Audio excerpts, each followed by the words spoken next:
सुर में गाना सीखिए पाधानीसा ऐप के साथ। AI powered personal music teacher from Saregama. હે વિતરાગી, તમારી પ્રતિમાના ગુણ ભાવ ધરીને જે ભક્તજનો ગાય છે તેઓ આ જગતમાં સઘળા સુખ ભોગવી મુક્તિ તરફ જાય છે. આ પ્રતિમાના ગુણ ભાવ ધરીને જે માણસો ગાય છે પામી સઘળા સુખ તે જગતના મુક્તિ ભળી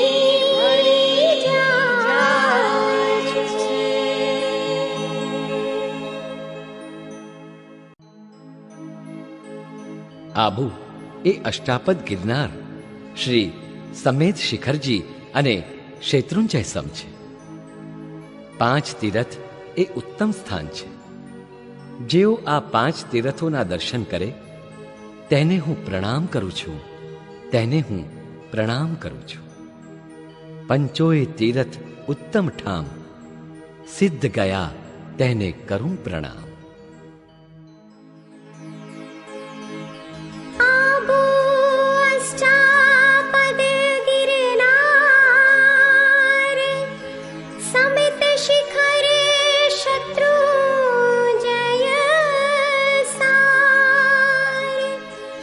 पंचोय तीरथ उत्तम ठाम, सिद्धि गया तेने करूं प्रणाम,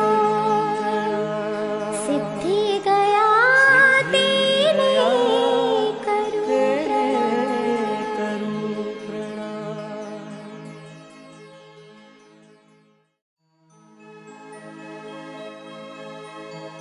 धर्मनी स्थिति तणी शुभ कल्पवल्ली लोकमा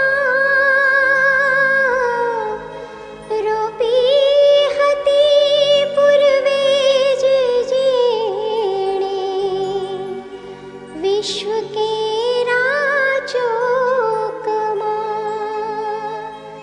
विविध फल आपी रही अध्यावधि सवी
यंत्र प्रभु छे प्रभास पाटण सुमतिनाथ छे तळाजामा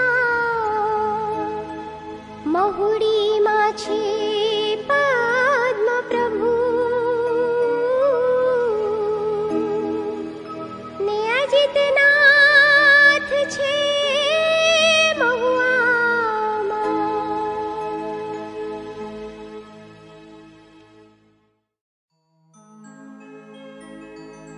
હે મોક્ષ માર્ગના અધિકારી, કર્મોનો નાશ કરનારા ત્રણેય ભુવનના પ્રભુ, તમે જ્ઞાનોના દાતા જ્ઞાનધારી, તમોને ભાવિક ભક્તજનો નિત્ય સેવા કરે છે.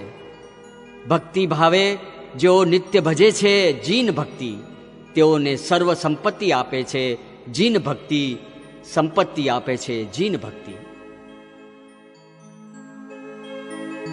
सकल कर्मवारी मोक्ष मार्गाधिकारी त्रिभुवन उपगारी केवल ज्ञानधारी भविजन नित्य सेवा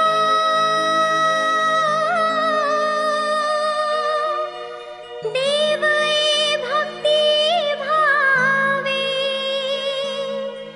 एही जन जिन भजनता सर्व संपत्ति आवे।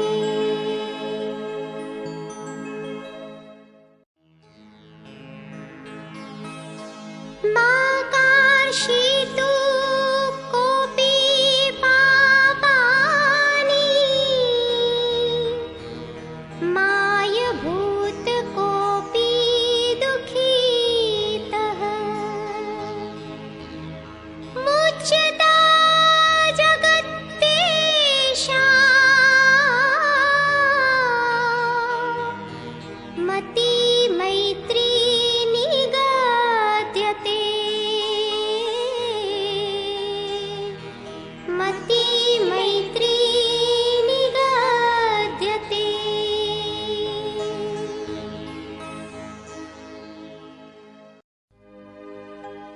શ્રી કલ્યાણ મંદિર સ્તોત્ર.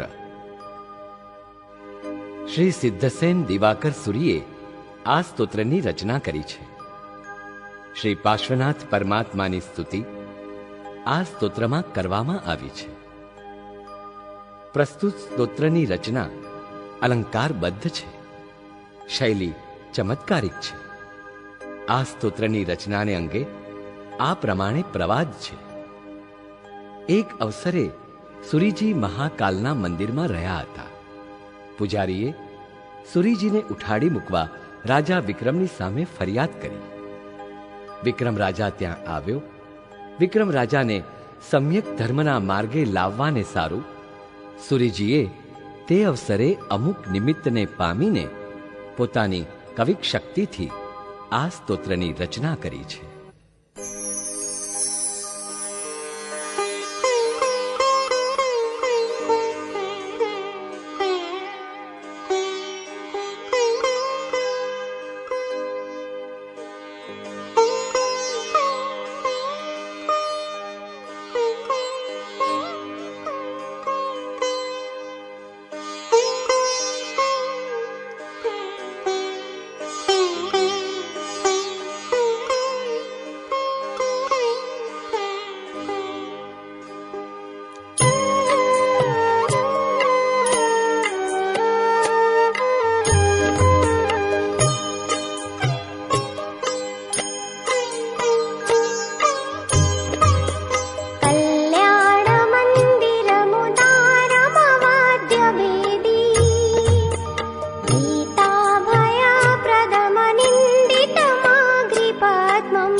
संशयोऽपि कर्तुं स्तवं लसदसङ्ख्यगुणाकरस्य बालोऽपि किं न निजबाहुयुगं वितत्य विस्तीर्णतां कथयति स्वधियाम्बुराशिः ये योगिनामपि न यान्ति गुणास्तवेश वक्तुं कथं भवति तेषु ममावकाशः ज्ञाता तदेवमसमीक्षितकारितेयम् जल्पन्ति वाणिजगिराननुपाक्षिणोऽपि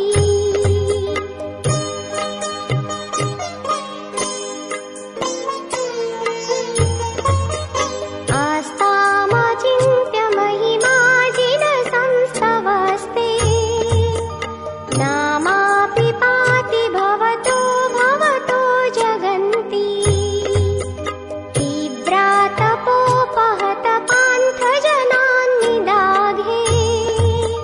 प्रीणाति पद्मसरसः सरसो निलोपि हृद्वर्तिनि त्वयि विभो शिथिले भवन्ति जन्तुः क्षणेन निबिडा अपि कर्मबन्धः सद्यो भुजङ्गममया इव माध्यभाग अभ्रागते वनशिखण्डिनि चन्दनस्य मुच्यन्त एव मनुजाः सहसा जिनेन्द्र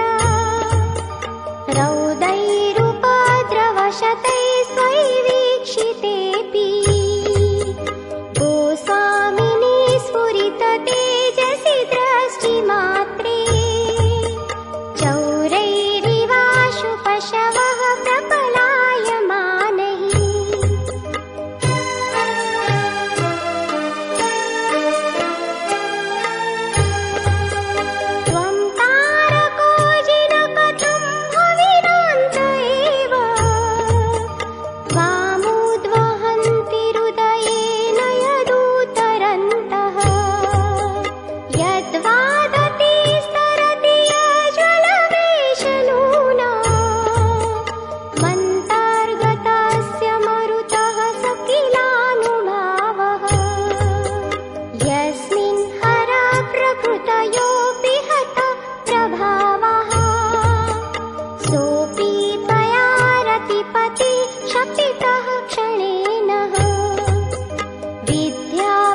वशिनां वरेण्य भक्त्या नते मयि महेश दयां विधाय दुःखं पुरोदलन तत्परतां विदेहि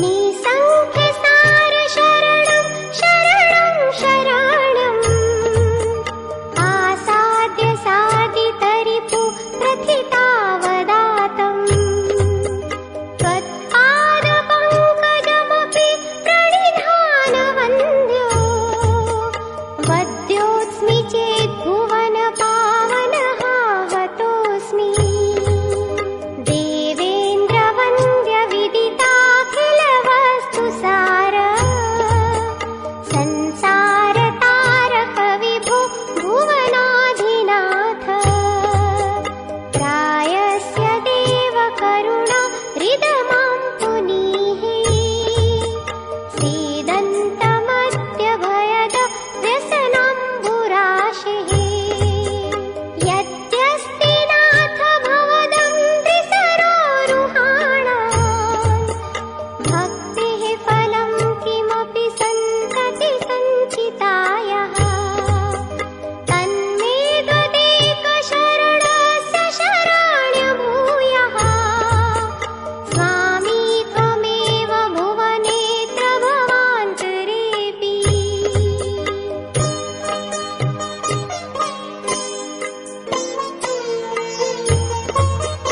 इत्थं समाहितधियो विधिवचिनेन्द्र सान्द्रोल्लसत्पुलककञ्चुकिताङ्गभागः त्वद्बिम्बनिर्मलमुखाम्बुजबद्धलक्ष्या ये संस्तवं तव विभो रचयन्ति भव्यः जननयन कुमुदचन्द्र प्रभास्वरः स्वर्ग सम्पदो भुक्त्वा ते विगलित मलनीचया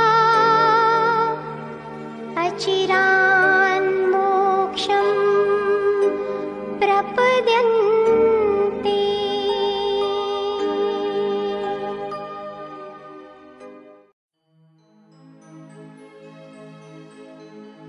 હે દયા સિંધુ, દયાના નાથ, અમ પર દયા કરો. સંસારની જંજીરોમાંથી છૂટો કરજો. સંસારની આ ભભૂકતી જ્વાળાના તાપ હવે સહેવાતા નથી. જે આગ હૃદયમાં લાગી છે તેના પર તમે પ્રેમની ધારા વર્ષાવી આગ બુઝાવો પ્રભુ. દયા કરજો પ્રભુ, દયા કરજો. दया